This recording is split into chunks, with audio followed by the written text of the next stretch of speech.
Hi everyone, it's Derek from the I Ready podcast here, and this is my reaction to the fantastic 2-0 victory over Celtic today in the Premiership. An absolutely outstanding performance. Really, we never got out of second gear, to be honest. Celtic were absolutely woeful.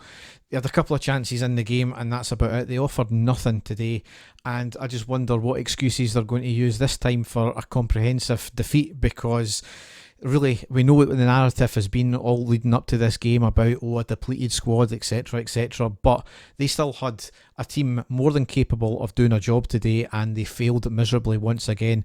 We now have got the measure against Celtic. I think that's been proven over the last season and a bit now.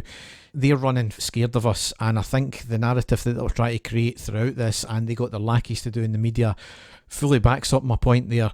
As I said, we never got out of second gear today because we never really had to. If we wanted to move up a couple of gears, we certainly could have. And even looking at our bench today, it was solid. What a bench that was. Bassey, Hadji, Jack, Defoe, and Aribo, Jones and Balogun.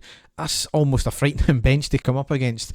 And the players on the field, they done the job before it even had to get to bringing on subs. But first half itself was fairly decent from us. We were the better of the two teams on the whole. We had a lot of possession, we had a lot of clever one-touch play. We're doing little up front with it though, that was maybe the only criticism of the team. Celtic seemed to gain more confidence in the last 5-10 minutes of the half. They had more possession. That coincided with us becoming a bit more sloppy, having a number of poor passes. Also coincided with Morelos becoming a wee bit more wound up. He was having niggly fouls. He had a wee slap on the back of the head of Brown. I'm sure that'll be the excuse that they used, that he should have been off. Well, there was a couple of clear pushes by Celtic players in the game, and only one of them got booked towards the end of the game. But arguably, I think Morelos had a decent, maybe first 35 minutes. He was dropping very deep.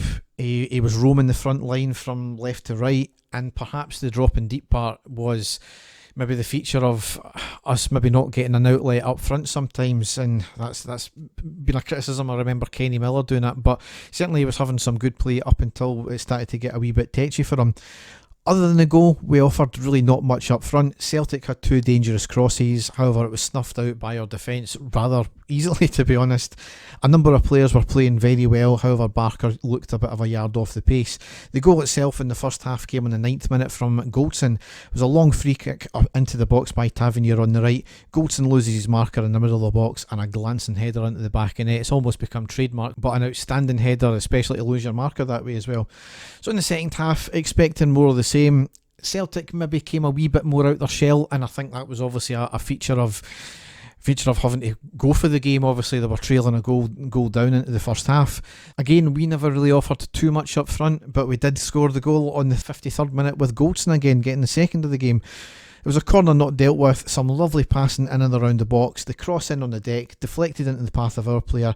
The ball ends up getting past to Goldson, who had a shot from fairly close range. A good block by Duffy, but it falls right back to Goldson, who pokes it through Duffy, who was still on the deck there, and he was trying to get up. But just instinctive. For a centre-back to score, to get that follow-up there, that's instinctive poacher's goal, that. So, that's something that Morelos has not been firing on all cylinders this year, absolutely, but we're still getting goals from all over the park. And 2 goals for your centre back today, and they weren't just cheap tap-ins, they were well worked goals from Goldson as well. So outstanding. Made a substitution on the 61st minute, Barker on, Jack off. Just before that though, he had some lovely determined play just before we scored our second goal. He took the ball on, he played a lovely pass into Kent, and Kent ended up winning us a corner, which we ultimately got the goal from. Celtic's probably best chance of the game came on the 80th minute. They had brought on Griffiths by this point, where there was they drove the ball forward through the middle. There was a lovely ball and a dummy by their attacker. Griffiths gets the ball in the box, rounds McGregor, who was alert and had already came out to it. Griffiths taking the ball too far, round the keeper, tried to have a shot, and McGregor managed to gather it anyway after the chance. But it was clear that they still posed a danger. They were pushing up, caused a few spaces at the back for us obviously, but with 10 minutes to go, 2 goals up, anything can happen quite obviously. So, but Morelos came off just after he got booked.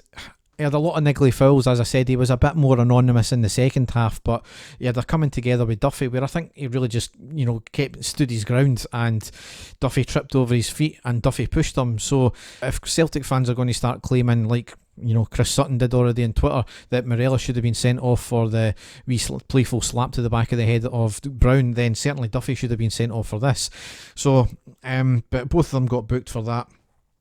Etling came on for Morelos. Arfield came off on the 89th minute for a rebo, and we rounded the game out.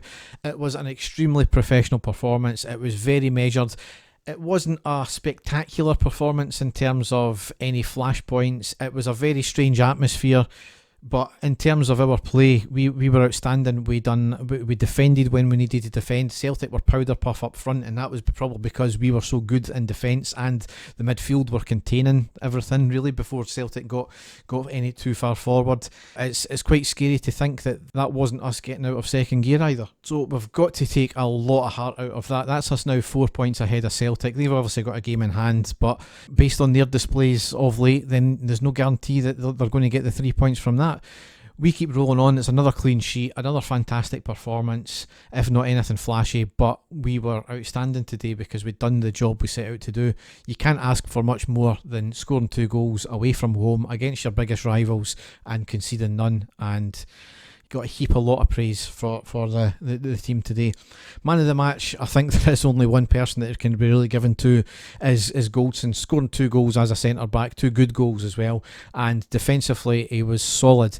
You've seen it several times where he could have done trying to do the fancy thing and take the ball on, but no, he was just get the ball booted up the park, clear the ball. That was his number one job when he had to do it. And there was some tricky, occasions. There was one towards the end of the game as well where a cross came in. He had to get a header away. It was an awkward header to get. If there's a Celtic player there, he was under pressure, but he dealt with it extremely calmly, and the players were fantastic today on the whole. So it leaves us into the next game. No rest as ever, and we are away to Standard Liège in our Europa League game 1. So another kettle of fish altogether. It's the start of another, hopefully, what's going to be a good campaign. We'll just need to see how it goes. I'm sure that if we play the way we know we can do, then we'll get through it fine.